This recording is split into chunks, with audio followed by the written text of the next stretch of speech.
기도하시겠습니다. 저희들에게 복되고 거룩한 주일을 허락해 주시었고, 이 시간 신령과 진정으로 예배를 드리는 귀한 시간 주신 것을 감사합니다.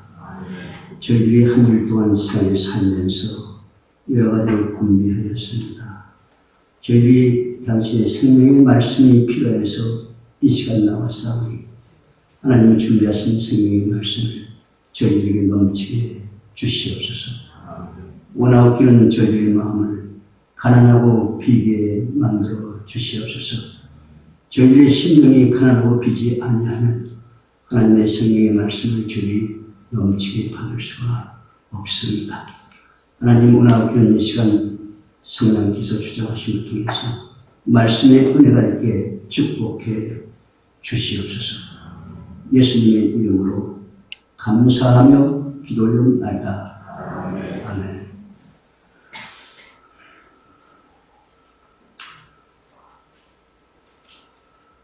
성가대 찬양을 올리고 와서 제가 그 소리를 하실 수 있어요. 잘하십니다. 전도서 기자는 전도서 3장에서 이렇게 말씀을 기록합니다.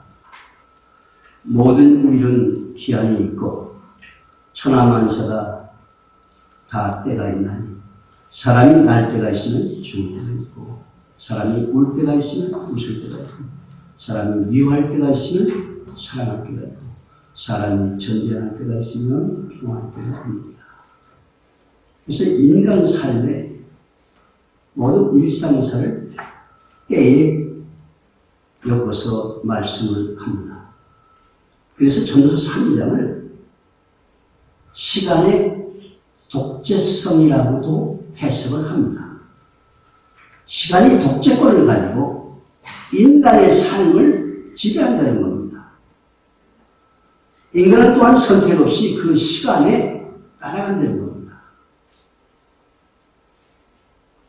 우리가 선택하지 않았음에도 불구하고, 우리가 바라지 않았음에도 불구하고 시간은 2020년을 우리에게 길이 밀었습니다. 그리고 오늘 새해 첫 주일을 우리가 맞이하게 됩니다. 필립 딘바르드가 시간의 파라독스, 시간은 무엇인가 하는 책을 썼는데, 그 책은 이 거리를 방면으로 나누고 시간을 천년으로 나누는 속에서 시간을 설명합니다. 그 책에 이런 대목이 있습니다.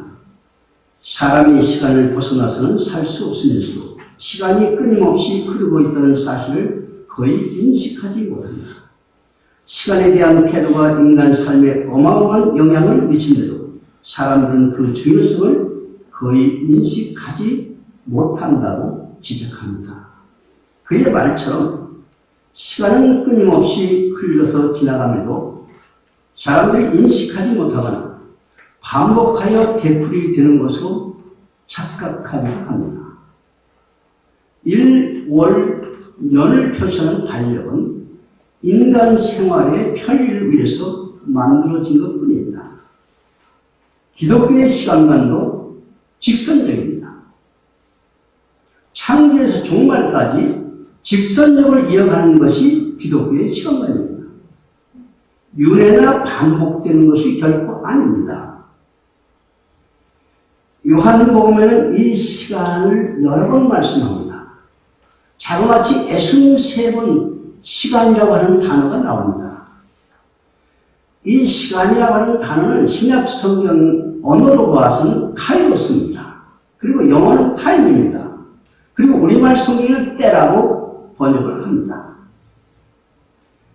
이 카이로스라고 하는 이 시간은 가치가 있는 시간, 결정적인 순간, 특별한 순간을 의미합니다. 예수님이 탄생하시고, 예수님이 십자가에 고난받으시고, 예수님이 부활하시고, 예수님이 재림하시고, 이러한 때를 가리켜서 시간이라고 이렇게 말씀합니다.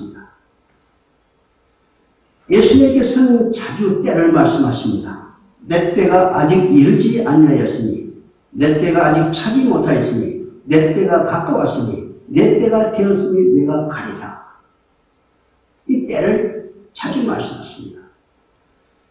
오늘 우리가 함께 봉독한 요한복음 3장, 요한복음 13장, 14장도 때로 시간을 말합니다. 요한복음 14장 1절에 6월절 전에 예수께서 세상을 떠나 아버지께로 돌아가실 때가 이른 줄을 아시고 하는 겁니다. 지금 이제 예수님이 이 세상에 계시는 때가 하루밖에 남지 않았습니다. 이와 같은 상황 속에서 예수님께서는 고별 선일교와 최후의 만찬을 13절에서 하십니다. 그리고 선수 제자의 발을 씻김을 통해서 섬김의 본을 보이시고 새 계명으로 사랑을 말씀하십니다. 그리고 제자들에게 말씀하시기를 내가 너희를 떠나 갈 것이라고 십자가의 순환을 예고하십니다. 이 말씀을 들은 네 명의 제자 베드로, 도마, 빌립, 다데오입니다. 가롯이 아닌 다릅니다. 차례대로 돌아가면서 질문과 요청을 합니다. 첫 번째 등장하는 제자는 역시 베드로입니다. 베드로의 질문 13장 36절에 주여 어디로 가시나이까? 이게 베드로의 질문입니다. 이 질문에 예수님은 참담한 심정이었습니다. 수많은 표적과 기사로 메시아 되심을 보이셨는데 십자가를 향한 고난길을 앞에 두신 주님께 어디로 가시느냐고 묻습니다. 예수님께서는 그의 질문에 나의 가는 곳에 네가 지금은 따라올 수 없으나 후에는 따라오리라. 이렇게 대답하신 후에 14장을 넘어가서 14장 4절에서 내가 어디로 가는지 그 길을 너희가 아느냐. 너희가 안 되는 겁니다.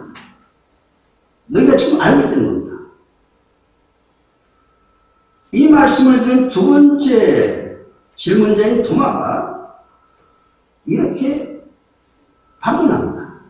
주께서 어디로 가시는지 우리가 알지 못하거늘 그 길을 어찌 알 수 있습니까? 지금 예수님 너희가 안다고 말씀하셨는데 이 도마가 알지 못한다고 돌직구를 던집니다.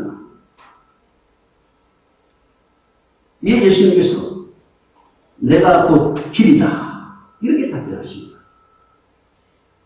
이 한길교회가 영어는 더 웨이라고 한다고 하면 바로 이겁니다. 예수님 나는 길이다. I am the way. 나는 한 길이라는 것이죠. 교회를 잘 씌웁니다.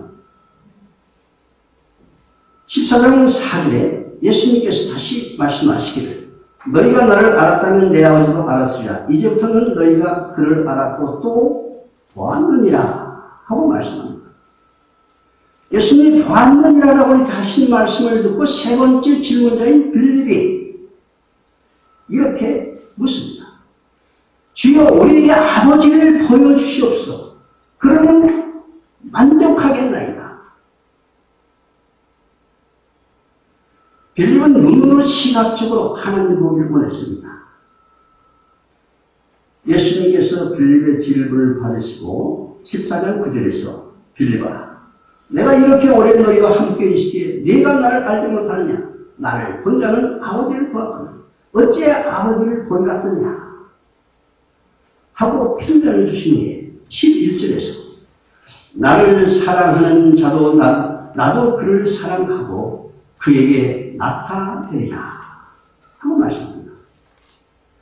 그에게 나타내려는 말씀을 딱 들은 다데오라고도 부르는 유다가 가롯이 아닌 다른 유다가 주여 어찌하여 자기를 우리에게는 나타내시고 세상에는 아니하게 하시나이까 하고 묻습니다.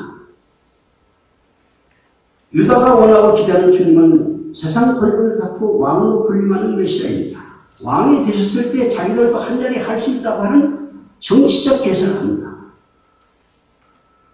예수님께서는 네 제자의 이기적인 질문에 사람이 나를 사랑하면 내 말을 지키리라 하십니다.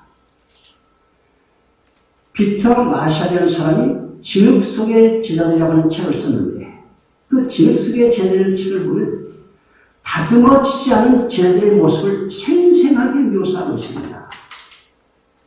본문에 등장하는 4명의 제자들 풍악은 베드로는 생선 비린내 냄새를 풍기고 무뚝뚝하고 교양이 없고 매우 충동적이고 성급한 제사로 묘사합니다. 도마는 의심이 많고 경박하고 비꼬는 버릇을 가진 제자로 묘사합니다.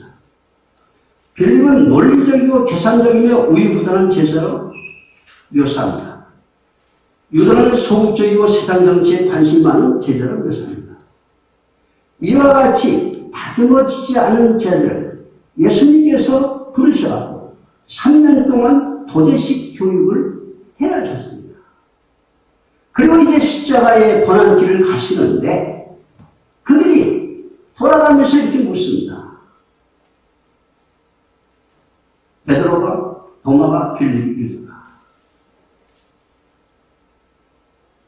지금 예수님은 십자가의 고난을 앞에 두고 무겁고 비장한 마음을 갖고 계시는데 자기 중심적인 질문만을 되풀이하는 네 제자를 보면서 여러분은 어떤 생각이 드십니까? 여러분 이와 같은 질문 하시지 않았습니까? 저는 저의 신앙의 삶을 돌이켜볼 때 때때로 베드로 같은, 도마 같은, 빌립 같은, 유다 같은 질문을 던진 적이 수없이 있음을 고백합니다. 왜? 우리는 인간이기 때문에.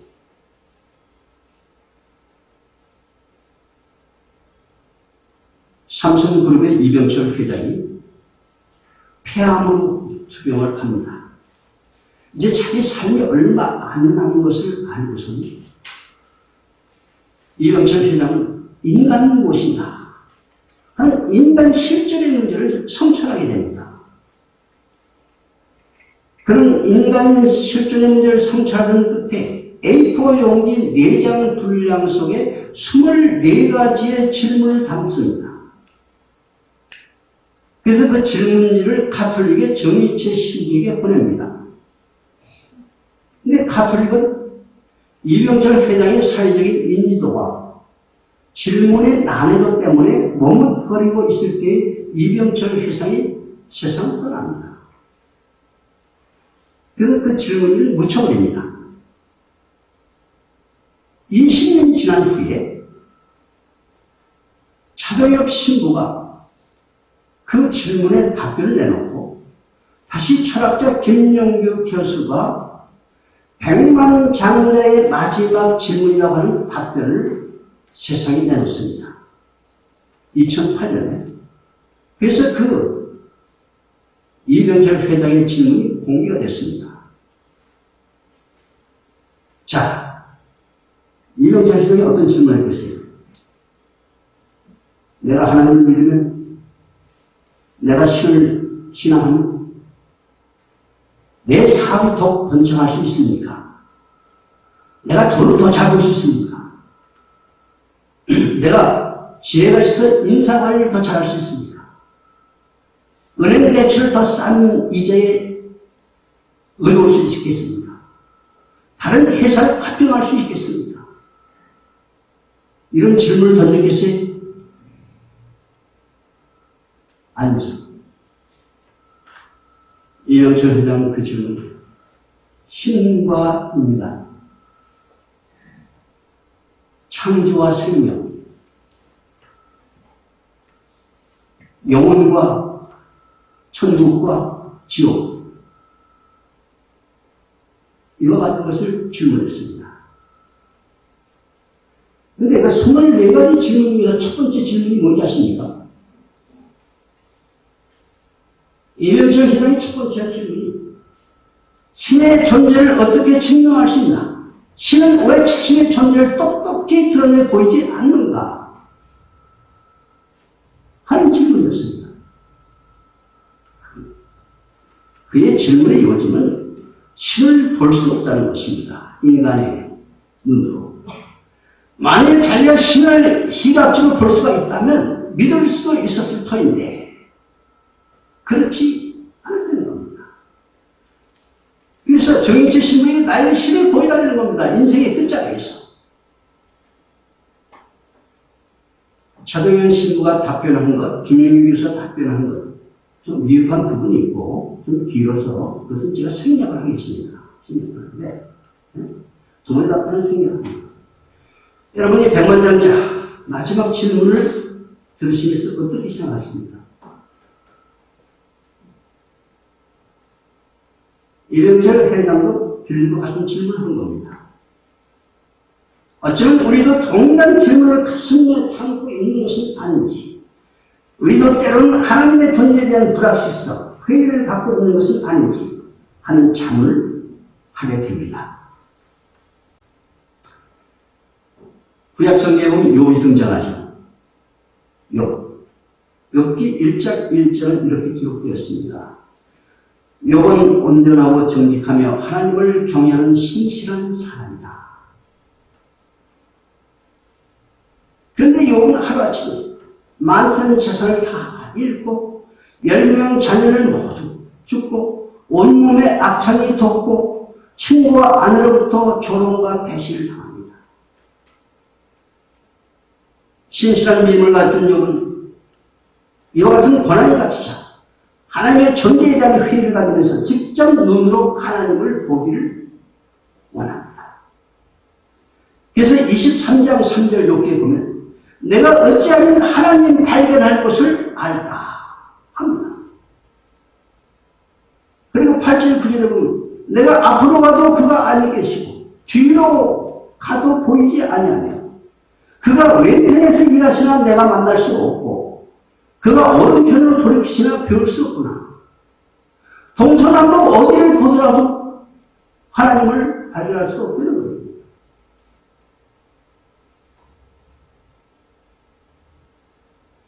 욥기 38장에 보면 여호와께서 폭풍 가운데 임재하셔서 인간이 헤아릴 수 없는 세상 창조와 이치를 설명하십니다. 욥은 하나님의 실체를 볼 수가 없었고 음성만을 들었습니다. 그러나 하나님 말씀하시는 세상 창조와 그걸 운행하시는 분이 하나님이심을 깨달으면서 자신의 회의와 의심을 회개합니다. 그리고 40장 5절 내가 지금까지 주를 귀로만 들었었는데 이제는 눈으로 영안으로 주를 배움나이다 하는 고백을 합니다. 이 욥의 위대한 고백이 여러분들에게 은혜가 되시기를 축원합니다. 우리는 새해 축주일 말에 하나님께 무엇을 묻고 요청할 것입니까? 베드로, 도마, 데뷔, 유다의 질문, 아니면 이병철 회장의 질문. 흔히 교회들이 새해 축주일을 신년 축하 예배 혹은 축복 성이라고 하여 1년 내내 복을 주시옵소서 하고 하나님께 복조리 타령을 합니다. 한길교회는 2020년 새해 하나님께 무엇을 질문하고 무엇을 요청할 것입니까? 우리 박 장로님,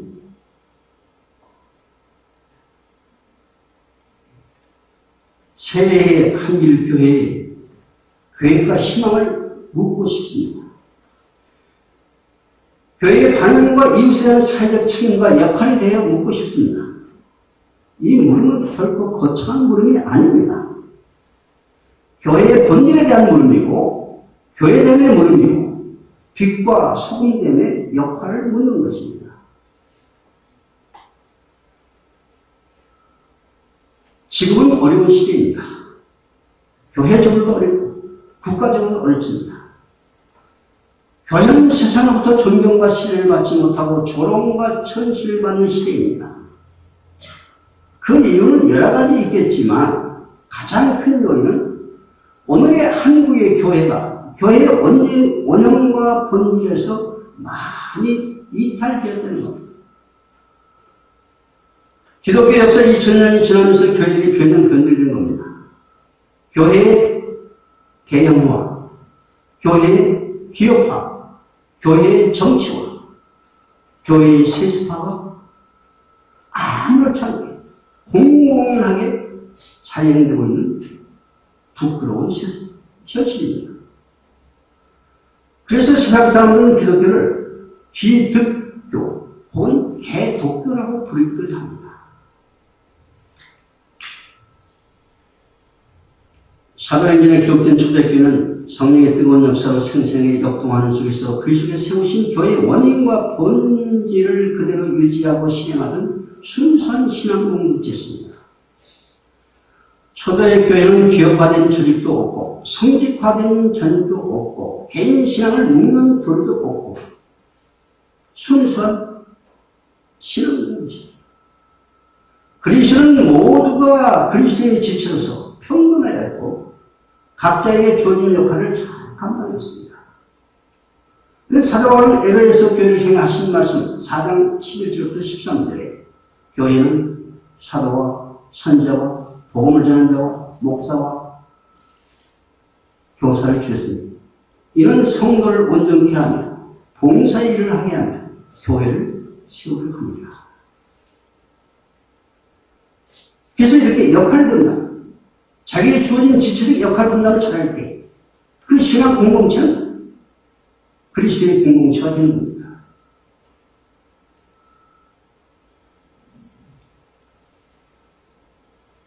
결론적인 말씀을 드리면 초대교회는 세상을 겸손히 섬겼으며 이웃과 더불어 함께 살아가는 신앙 공동체였습니다. 그래서 세상은 교회 공동체를 칭찬했으며 부러워했으며 존경했습니다. 제가 이 주보를 보면서 깜짝 놀랐습니다. 1957년에 삼무정신으로 한국교회가 시작됐습니다. 삼무가 뭡니까? 예배당이 없고 유구목회가 없고 교파가 없는 겁니다.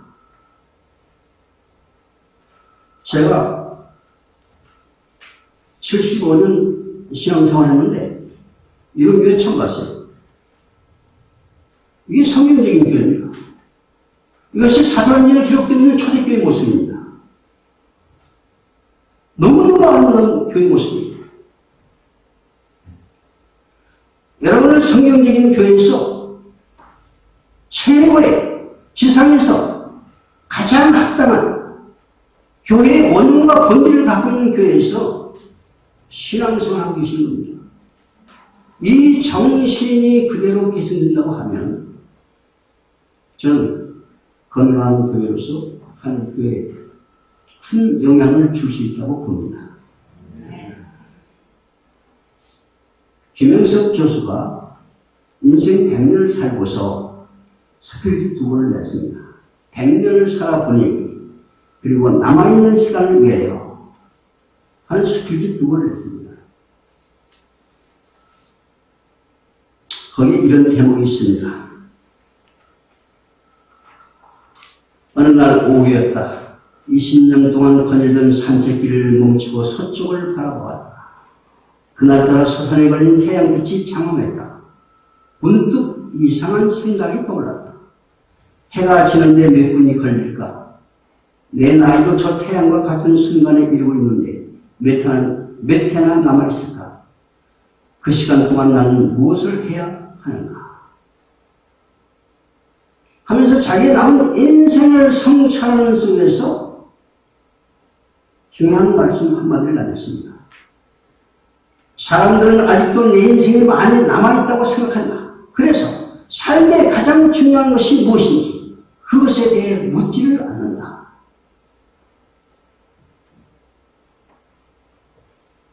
깊이 의미한 대목입니다. 세계 첫 주일에 네 제자의 질문을 대비하면서 여러분의 삶과 신앙이 가장 중요한 것이 무엇인지를 깊이 성찰하는 속에 하나님께 바른 길을 물어서 시대적인 역사적 책무와 사명을 감당하는 그리스도의 삶을 살아가시기를 주님의 이름으로 축원합니다.